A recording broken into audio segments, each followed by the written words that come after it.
ചോദിച്ചിട്ട് തീരുന്നുമില്ല, ചോദിച്ചിട്ടൊന്നും പറയുന്നുമില്ല. കോട്ടയം ഏറ്റുമാനൂർ ജൈനമ്മ കൊലക്കേസിൽ പ്രതി സെബാസ്റ്റ്യന്റെ കസ്റ്റഡി കാലാവധി നീട്ടി നൽകി. ചേർത്തലയിലെ തിരോധാന കേസുകളിൽ സംശയനിലയിലുള്ളതിനാൽ വിശദമായ ചോദ്യം ചെയ്യലാണ് സെബാസ്റ്റ്യന് 6 ദിവസത്തേക്ക് കൂടി ക്രൈംബ്രാഞ്ചിന്റെ കസ്റ്റഡിയിൽ വിട്ടത്. അതേസമയം ബിന്ദു തിരോധാനത്തിൽ സെബാസ്റ്റ്യന് പങ്കുണ്ടെന്ന് കാണാതായ ബിന്ദു പത്മനാഭന്റെ സഹോദരൻ പ്രവീൺ പറയും.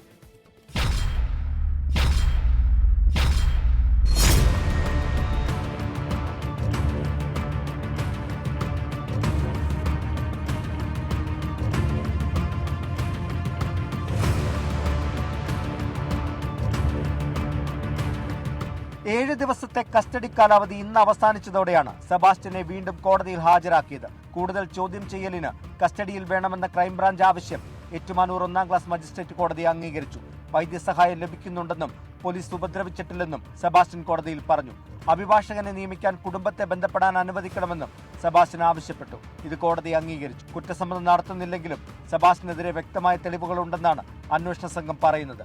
സെബാസ്റ്റ്യന്റെ ഭാര്യയെ ഇന്നും വിളിച്ചു വരുത്തി ചോദ്യം ചെയ്തു. ആദ്യമൊന്നും പ്രതികരിക്കാതിരുന്ന സെബാസ്റ്റ്യൻ ഇപ്പോൾ ചില കാര്യങ്ങൾ പറയുന്നുണ്ടെന്നാണ് അന്വേഷണ സംഘം പറയുന്നത്. അതേസമയം ബിന്ദു തിരോധാന കേസിൽ സെബാസ്റ്റ്യന് വ്യക്തമായ പങ്കുണ്ടെന്ന് ബിന്ദുവിന്റെ സഹോദരൻ പറഞ്ഞു. ആദ്യ ഭാഗങ്ങളിലുള്ള അന്വേഷണത്തിൻ്റെ കാര്യത്തിൽ എല്ലാവർക്കും അറിയാമല്ലോ, അത്ര കാര്യമായിട്ട് നടന്നില്ല. ആ പരാതിക്ക് FIR ഇടാൻ കാല സമയമെടുത്തു. ആ അന്വേഷണത്തിന് ഇച്ചിരി ലേറ്റ് വന്നു എന്നൊക്കെയുള്ള കാര്യങ്ങൾ ശരിയാണ്. സെബാസ്റ്റ്യനുമായിട്ട് വസ്തുവിടപാടോ അങ്ങനെയുള്ള കാര്യങ്ങളുണ്ടായിരുന്നു. അപ്പോൾ ഞാനിത് അറിഞ്ഞു, ഈ വസ്തു മറിച്ചു വിറ്റത് വേറെ ലേഡി വെച്ച് മറിച്ചു വിറ്റത് അറിഞ്ഞു. അതതിനകത്ത് നമ്മൾ പറയുന്നു. സെബാസ്റ്റ്യൻ്റെ വീട്ടിൽ ഞാൻ പോകുന്നു. ബിന്ദുവിന്റെ സഹോദരന്റെ രക്തസാമ്പിളുകൾ വീണ്ടും DNA പരിശോധനയ്ക്കായി ശേഖരിച്ചു. ആദ്യ ചോദ്യം ചെയ്യലിൽ സെബാസ്റ്റ്യൻ നിഷേധിച്ച പല കാര്യങ്ങളിലും തെളിവുകൾ നിരത്തി വീണ്ടും ചോദ്യം ചെയ്യാനാണ് അന്വേഷണ സംഘം തീരുമാനിച്ചിട്ടുള്ളത്. ഒപ്പം കൂടുതൽ സാക്ഷിമൊഴികളും തെളിവുകളും കണ്ടെത്തണം.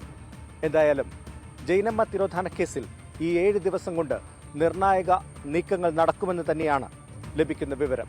കോട്ടയത്ത് നിന്ന് അരുൺ നീണ്ടൂരിനൊപ്പം ടോബി ജോൺസൺ, 24. ലോകത്തെവിടെയായാലും ഏത് സമയത്തും 24 വാർത്തകളും ഓഗ്മെന്റഡ് റിയാലിറ്റി പാക്കേജുകളും എക്സ്പ്ലെയിനറുകളും വിശദമായി കാണാൻ ഞങ്ങളുടെ യൂട്യൂബ് ചാനൽ നിങ്ങൾക്ക് സബ്സ്ക്രൈബ് ചെയ്യാം.